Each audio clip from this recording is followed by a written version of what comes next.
নবী সাল্লাল্লাহু আলাইহি ওয়াসাল্লাম বলেছেন কিয়ামতের আগে শেষ জামানায় 30 জন ভণ্ড নবীর আগমন ঘটবে। কতজন? তার মধ্যে 4 জন হবে মহিলা। 4 জন কি হবে? মহিলা। 30 জন ভণ্ড নবীর আগমন ঘটবে কিয়ামতের আগে আগে। একজন তো আমাদের কন্টিনেন্টেও আছে, আছে না? নাম বলবো? নাম বলতে আমার ঘৃণা লাগে, এই জন্য নাম বলি না।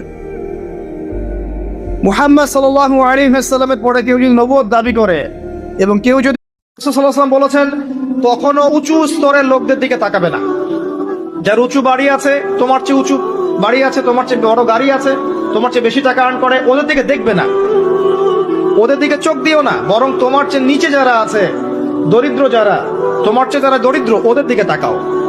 তাহলে তুমি আল্লাহর নিয়ামতের শুকরিয়া আদায় করতে পারবে ইনশাআল্লাহ।